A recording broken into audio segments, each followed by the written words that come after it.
Today's story is not for casual listeners. It's a tale of secret desires that have been hidden for so long, they've started to feel dangerous. What if two people in love are willing to cross the line just to keep the passion alive? How far would they go to reignite a flame that's slowly fading? When the soul craves a new kind of touch but the heart still belongs to one person. Is it possible to have both, and not lose yourself in the process? Today, you're about to hear more than just a confession. You'll see how one suggestion can change everything. Ready? Let's begin. In recent months, our life had become like a well-oiled machine: morning coffee, a quick kiss before work, silent dinners, TV shows playing in the background, and the same routine on repeat. We didn't argue. But we didn't laugh like we used to either. Love hadn't left us, no. It just felt like it had gone into hibernation.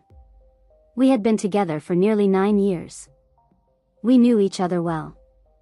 Sometimes too well. Down to the last thought. Almost. I noticed Daniel had become more distant lately. He often stared into space like he was trying to sort something out inside himself. And I wasn't completely honest either. Sometimes, when I was alone, I caught myself entertaining thoughts I wouldn't even dare to say out loud, not to him, not even to myself. We were both hiding something.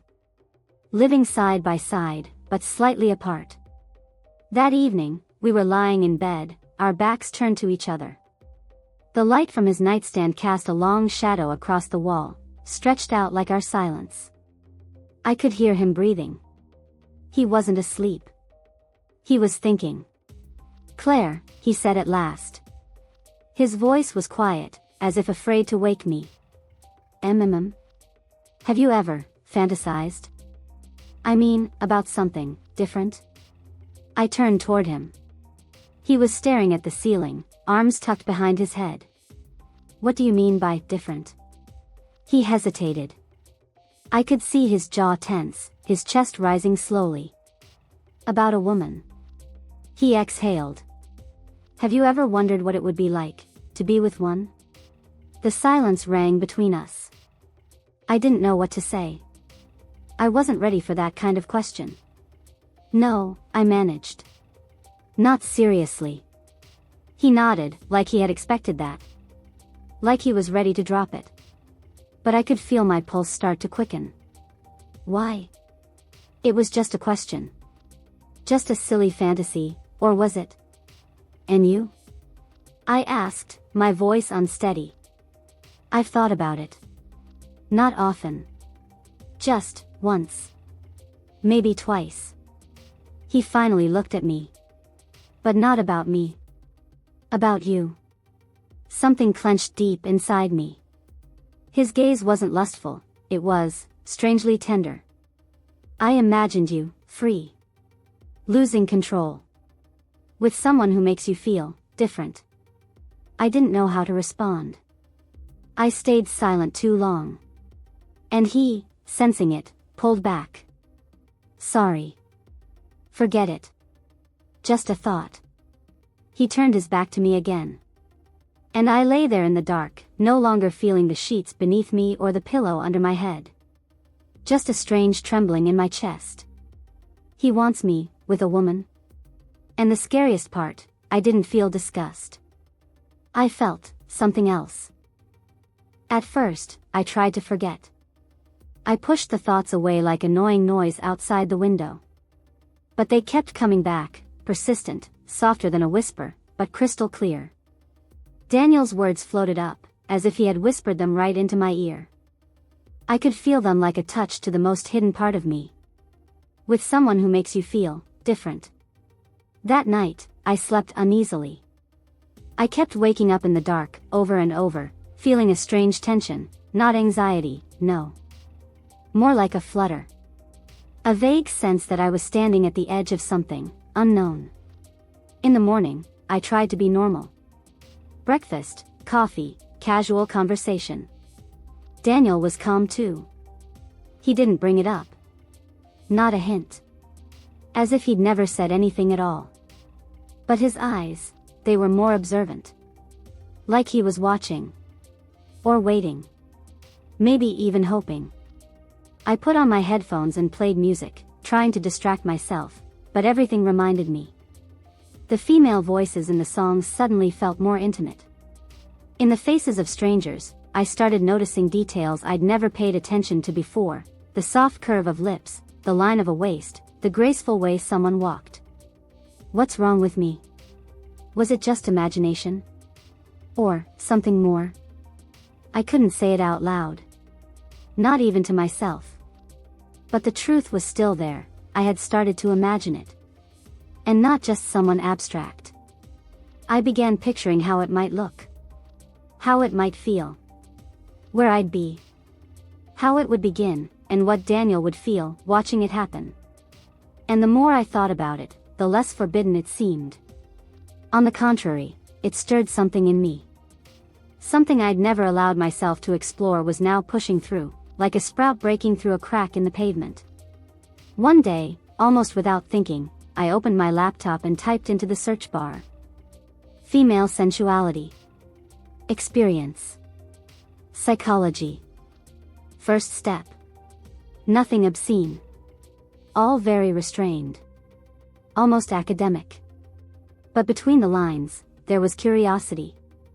Intrigue. Real people sharing their stories. Some openly.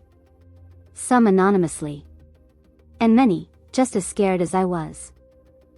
Late at night, after Daniel had fallen asleep, I sat in the dim light, reading other women's stories. They were like me. Married. Some with kids. Some full of doubt. And many with secret longings. I wasn't alone.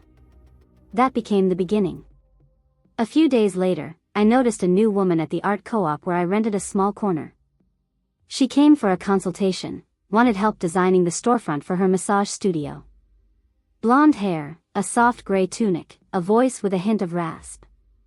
A smile that somehow warmed the air around her. She extended her hand. Sophia. Nice to meet you. Our fingers touched. A normal handshake. But somehow, too aware. Not rushed. She looked me straight in the eyes, just a little longer than people usually do. And in that moment, I realized, my mouth had gone dry for the first time in years. She left, but her scent lingered, citrus and something warm, along with the feeling that someone had truly seen me. Later that day, I stood by the window, twirling her business card in my fingers. Sophia Blake. Massage and bodywork therapy. I work with the body and energy. Her name handwritten beneath the print. And a phone number. I looked at it like a forbidden key. And I knew, I couldn't keep pretending nothing was happening. Something had awakened. And it was no longer just his fantasy. It had become mine too. I couldn't bring myself to message her for days. Her business card sat in the drawer, and every time I opened it, it felt like it was breathing on me. Calling. Reminding. Nearly a week passed before I finally found the courage. My fingers trembled as I typed. Hello, Sophia. This is Claire from the studio. I'd like to book a session with you. I want to try something new. She replied almost instantly. Hello, Claire. I'm glad to hear from you. New is always exciting. What time works best for you? We settled on Friday evening. I purposely chose a time when Daniel would be home. Not to hide. But to not hide anymore. That entire day, I couldn't think about anything else. I stood in front of the mirror longer than usual. Tried on several outfits, even though I was just going for a massage. In the end, I chose a black dress made of soft fabric, slightly form-fitting, but not provocative. Just noticeable. Sophia greeted me at her studio with a smile. It was warm and quiet there. No awkwardness. Just soft lighting, the light scent of oil, and music that sounded like breathing. Relax, she said as I lay on the table. There's no need to control anything here. Her hands were confident. Not rough, but not hesitant either. I could feel every movement, as if her touch said, "I understand. I feel you." When her palm slid along my spine, I almost flinched. But not from fear, from how precisely she sensed my reaction. She didn't ask anything. She was simply there. Present. And her touch was no longer just therapeutic.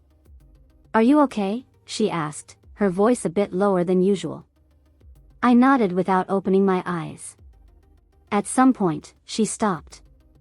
I felt her fingers pause just above my waist, resting lightly against my ribs. "Sometimes the tension isn't in the muscles," she whispered. "It's in what we don't allow ourselves to feel." I opened my eyes. She was standing close, leaning in. Our eyes met. And in that look was everything: understanding, an invitation, even a challenge. I don't know how long we stared at each other. Maybe a second. Maybe forever. But when she gently ran her fingers down my arm, not as a therapist, but as a woman, I didn't pull away. My body responded before my mind could catch up. It knew. I knew. After the session, she walked me to the door. "If you ever want more, just say so." No explanations needed. I simply nodded. The next day, I didn't say a word to Daniel. But he looked at me differently. As if he could sense something had shifted. He didn't ask. He was waiting. And that evening, when I stepped into the bathroom and looked at myself in the mirror, for the first time in a long while, I saw a woman. Not just a wife. When I messaged Sophia again, my hands didn't tremble this time. I wasn't looking for excuses anymore. I didn't try to call it just a session or just curiosity. I knew what I wanted. And strangely enough, I felt like I had the right to want it. I want to meet again. But, not just you and me. I want him to be there. He knows. He wants to see. Sophia wasn't surprised. Her reply was simple. "I understand. Tell me when and where." I chose Friday. Same time, 8 o'clock. At our home. I thought through everything: the lighting, the music, the wine, the space. Nothing flashy. Not like a stage. More like an invitation into a new space of trust. Yes, that's what it was. Because no matter how it might look from the outside, this wasn't about betrayal. This was about honesty. About a step that few dare to take. In the morning, I approached Daniel while he was having coffee on the porch. He was holding his tablet, but as soon as I spoke, he set it aside. "I need you to be home by 8. He raised an eyebrow. "Just be here. No questions." He looked at me closely. I could almost hear his mind racing, playing out scenarios, questions, meanings. But he didn't ask anything. He simply nodded. "I'll be here." The whole day passed in a haze. I tried to act normal, sketched a little, went shopping, made dinner. But inside, a buzz was building. A mix of anticipation, fear, and excitement. I stood in front of the mirror for a long time, choosing a dress. I didn't want to look provocative or overly prepared. I wanted to look like who I was in that moment, a woman making a choice. Mature, brave, but still, alive. I chose a deep wine-colored velvet dress with an open back and thin straps. Left my hair down. Light makeup, just a touch around the eyes. Sophia arrived a little early. She stood at the door with a soft half-smile and a quiet, "Hi." No nervousness. No unnecessary words. I led her into the living room. She placed a bottle of wine on the table, took an aromatic candle out of her bag, and lit it. The room instantly shifted, warm, soft, intimate. Not vulgar. Just, deeply honest. At 7:58, I heard the sound of a car pulling into the driveway. My pulse spiked. Daniel entered the house calmly. He saw the two of us, my expression, her posture, the candlelight. Everything. But he didn't say a word. He just paused at the doorway, as if giving us space, and giving himself a moment. I walked up to him and took his hand. Silently. His fingers closed around mine. I saw the tension behind his composed face. He didn't know what exactly was about to happen. But he was ready.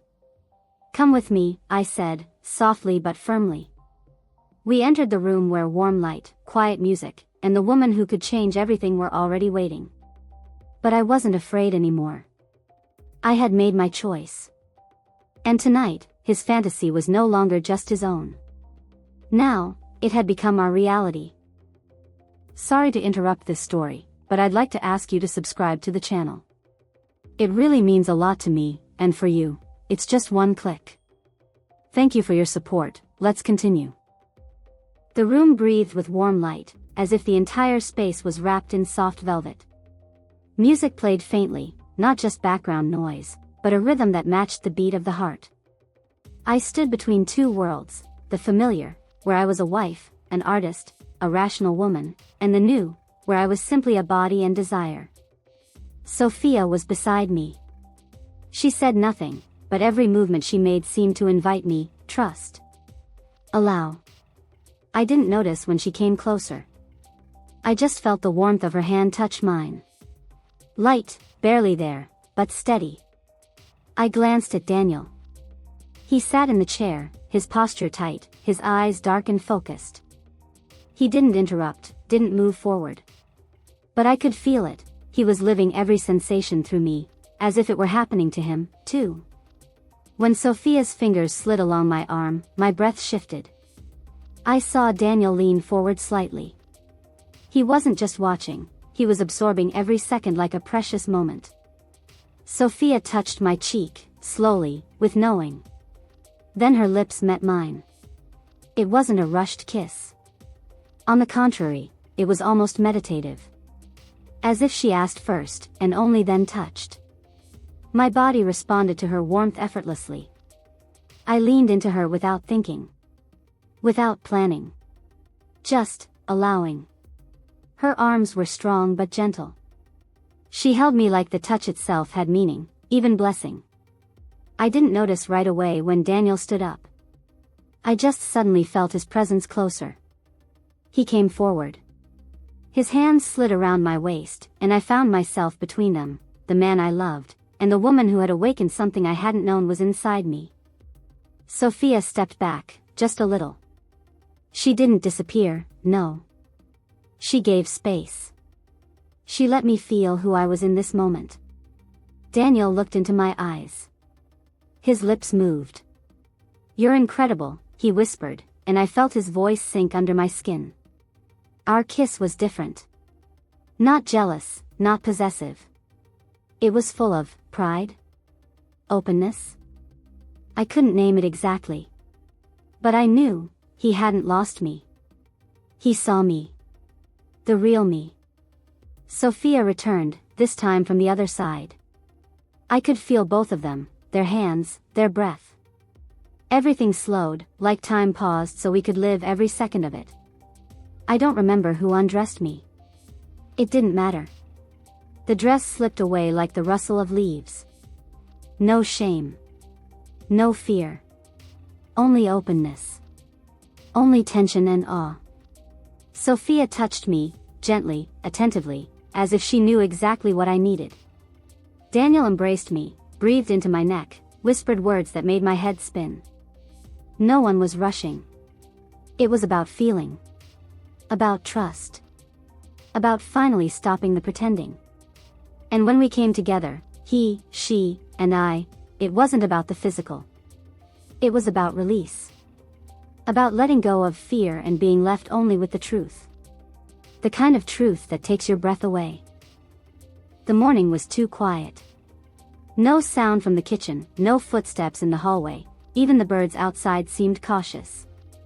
I lay on my back, staring at the ceiling, feeling the world slowly settle back into its usual shape, but not quite the same as before. The sheets felt pleasantly cool against my skin. My hair was spread across the pillow, my breathing steady, but inside, everything still trembled. Not from shame. Not from guilt, but from the sense that I had gone through something important. Something too big to be called just a fantasy or an experiment. Beside me, with his back turned, lay Daniel. His breathing was slow and deep. He wasn't asleep, I could feel it. He was just waiting. Or gathering his thoughts. Like I was. "You're quiet," I whispered. He turned toward me.